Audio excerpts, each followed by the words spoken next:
বডিতে bacteria push করতে হয়, তেমনি আপনাদের মতো সব ভালোরই শেষ থাকে। এবারের ঈদে শাকিব খান অভিনীত তাণ্ডব তুলেছে প্রেক্ষাগৃহে। টানা হাউসফুল হয়েছে শো এর পর শো। 5টি মাল্টিপ্লেক্স ও অন্তত 50টি সিঙ্গেল স্ক্রিনে দাপট দেখিয়েছে সিনেমাটি।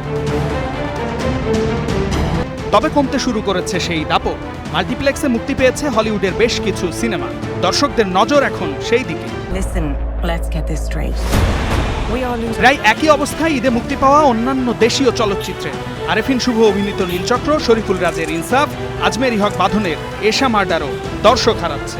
অবশ্য বিশ্বজুড়ে মুক্তির সপ্তাহখানিক পরেই কমতে শুরু করেছে দর্শক। F1 এর প্রতি আমার অনেক একটা হবি আছে দেখার, তার জন্য আমার এই মুভিটা অনেক প্রিয় ছিল। আমি ফার্স্ট টিকিটে বুক করার চেষ্টা করছিলাম, এর জন্য আমার F1টা দেখা। আজকে তাণ্ডবটা দেখছি, দেরি হয়ে গেল, বাট তারপর দেখছি। বাকি আরও হলিউড মুভি ছিল, ওই দুটো দেখা হলো। তবে স্বল্প হলেও দর্শক কিছুটা ধরে রেখেছে জাহিদ হাসান, চঞ্চল চৌধুরী আর জয়া হাসান অভিনীত উৎসব।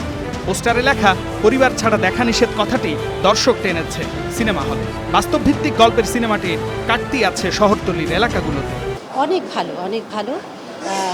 মানুষের কাছে এই বার্তাটি পৌঁছে যাক, শুধুই নিছক বিনোদন নয়, হ্যাঁ, আসলে এর মধ্যে দিয়ে যে শিল্পের মধ্যে দিয়ে যে বার্তা পৌঁছে যায় মানুষের কাছে, সেটি অবশ্যই অনেক মূল্য বহন করে।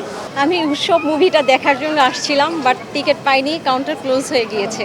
বহুদিন ধরেই ঢাকায় সিনেমার কথা উঠলেই শিক্ষিত ও অভিজাত শ্রেণীর নাকশিটকানো ভাব চলে আসে। এবারের ঈদে সেটি হয়তো কিছুটা কমেছে। মাল্টিপ্লেক্সগুলোতেও তাদের রিভিউ ছিল বেশ ভালো। ফ্লার্টিং শোনা ভাই। শামীম বিশ্বাস, স্টার নিউজ।